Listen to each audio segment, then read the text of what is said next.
G'day comrade subscribers. Let's see if we can finish off our TEC-1G.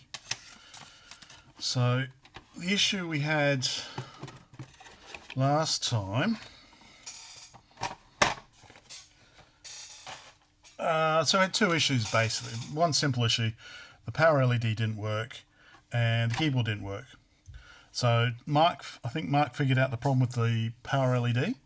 It's quite clever the way he's done it. So I think it's red, green, red, blue, red. It's red if there is power present, and then it's blue or green when it's actually on. Problem is it didn't work at all. And that was because he had ordered common cathode. So it's a 3-pin. It's basically two LEDs in one. So you know, we've got a common cathode or anode. So he ordered common cathode and they sent him common anode. Hence, that's not going to work. So we'll get that one out first and see how that fixes it.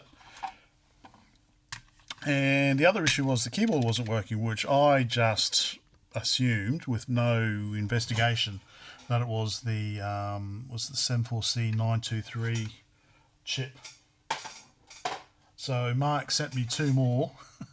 So hopefully that was the issue, and then we can try and load some stuff. But first, let's get that LED out.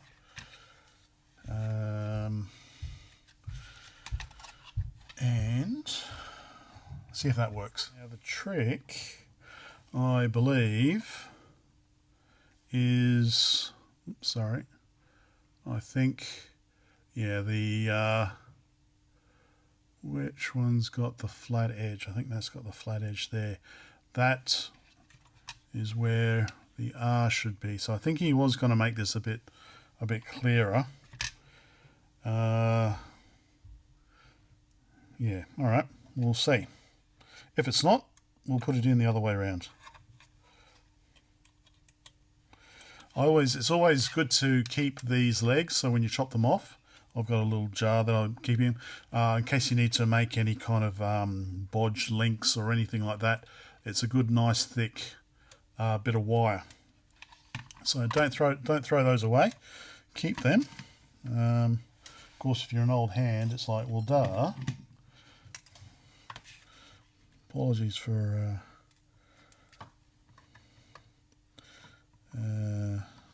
stating the obvious. Okay, so I've got one leg in, and then what I like to do is chop the legs off, just so it's very flush. So that one's off, and then I'll chop these other two off. I haven't soldered them yet. Now they're very flush with the bottom of the board.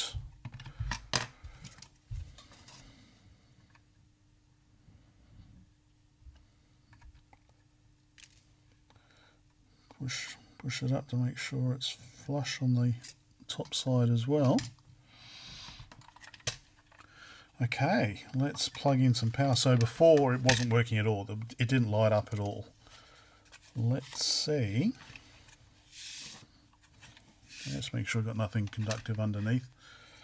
Let's see, let's power that on. 9 volts in. Let's grab, that's one, that'll do. 9 volts. Okay, power on. Aha, there we go.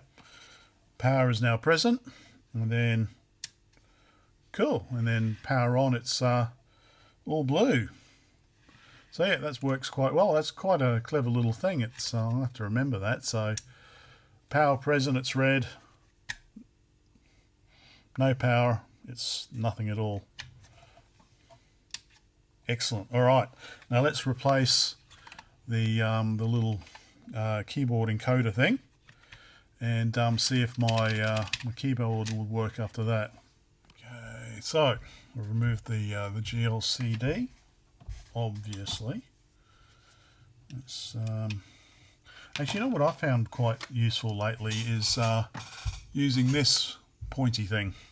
So I can get under there, and then I can get under there, and lever it up. Okay, that one's out. Let's try one of these ones that Mark has sent me. Thanks again, Mark, for helping me out with supplying all this stuff. So that's in. Let's put the graphic GLCD back on. Okay, so I've got it. I've got the diagnostics ROM selected at the moment, based on the A. I think that's something we haven't, well, Mark hasn't properly documented yet, is, for example, on this ROM. So we've got A15 low, it's A15, A14, A15, A11. I'm not really sure. Okay. So the ROM select is low, high, low. Okay, whatever. It's that at the moment. So, power in. LED's on. Cool. Let's maybe, that looks a bit better. Is that fully in frame now? Okay, so we power on.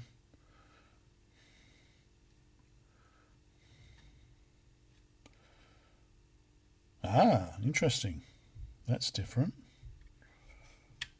So reset, of course, works.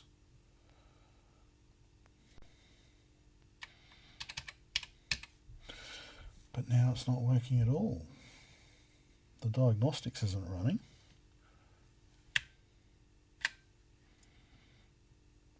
Okay, I'm gonna. Okay, so yeah, we can see down here we've got CPU halted. Interesting.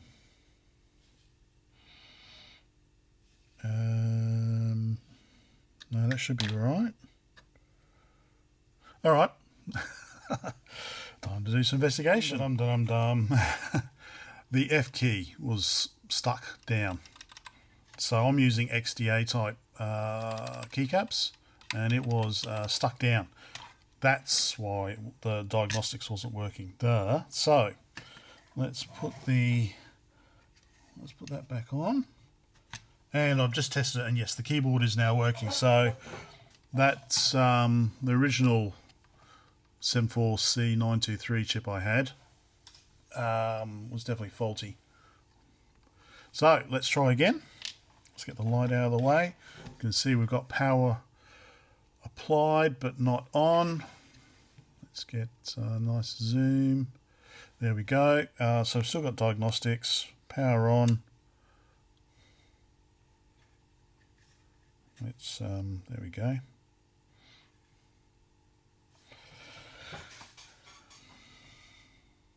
Okay. Now this is where I got stuck last time because the keyboard didn't respond. Now I can do plus and minus to go through the other diagnostics. So disco, I think you press go, I assume. Okay, the disco LED testing. Cool. How do you exit out? Function. Right, there we go. Disco interactive LED bar test. All right, let's try that.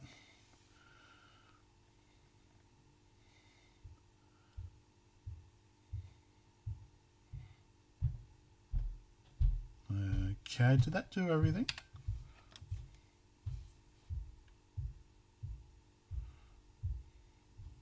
Is it supposed to? Okay, I have to read the manual. 8x8 display test, which I don't have. We'll come to that in a minute. Speaker test.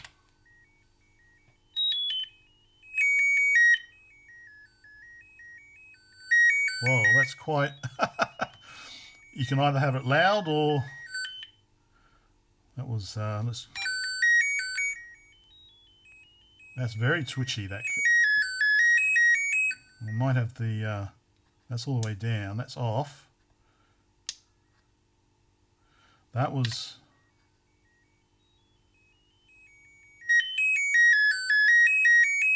Oh, that's towards the end anyway, but... It suddenly just gets very, very loud. Okay. Config register value, general input bit, RAM test. I guess, RAM test. RAM found, 32K. Okay, yep, that's expected. Bank one, right, but that's already been done. toggle shadow. Okay. We'll try loading stuff. Hexpad test, matrix keyboard test, which I don't have. Joystick port test, calculate pi. GPIO boards, GCLD test. Let's see what that does. Oh! Okay. Do I have the GCLD installed upside down? I'm not sure.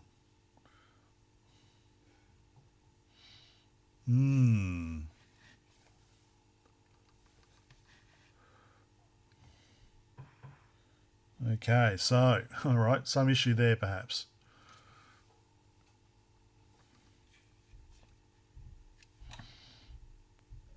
Alright, can I exit out of that? Alright, add address. Okay, burn-in mode, DIAG's version info. So I don't know why it's displaying the katakana.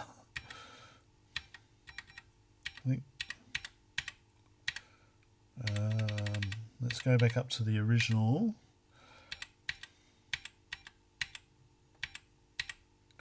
8-byte display test, which I don't have. 7-segment scroll, 20 by 4. Let's try that one. Oh, you can't see that.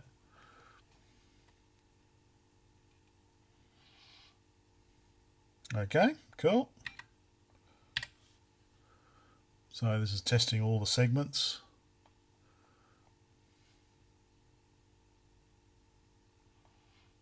Okay, and I guess this is last one. Testing out the 20 by 4.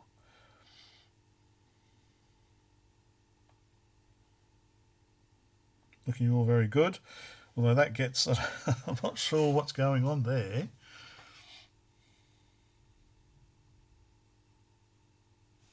Yeah, so need to have a chat to Mark, figure out what I've done wrong. You know, I might have a setting wrong or something like that, or a link set wrong. So yeah, but so far so good. Now we power off. So there's monitor 3, I think monitor 1B, which is the original. Let's see, I'm not sure what settings do what. Okay. Now this is where I need to, okay. See, I think there's some sort of issue with mine. I've done something wrong still. So I think normally go, address like 4000 go. Yeah, that's all getting, let's reset. Okay, so now we're in the monitor. Okay, now this is where I need to read the manual, which is there is quite an extensive manual. Let's power that off and let's see if we can find another. What else is on the ROM?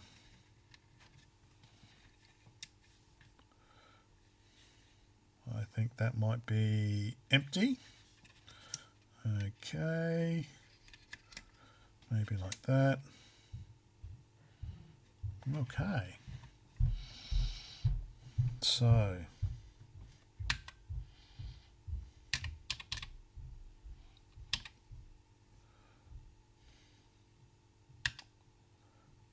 okay. So I think, so this is the original, I think, okay, so this must be the original monitor 1B. Now back then, we didn't have the LCD display. All we had was the 7 segments here. So you're basically programming using the 7 segments. So yeah, so I'm just, like I said, I haven't read the manual, but you go, for example, address, I don't know, A, B, C, D, and then go. Of course, you know, there's just going to be garbage there. 0, go. No, address 000. 0 go. All right, I'm doing crazy stuff. So I need to figure. Yeah, I was saying, so I've still got something done wrong here. Keyboard's now working. Power LED's now working. Let's power that off again, and so something weird goes on with the diagnostics and the display. All right, so that's the diagnostics again. I want to get back to monitor 3, the latest one.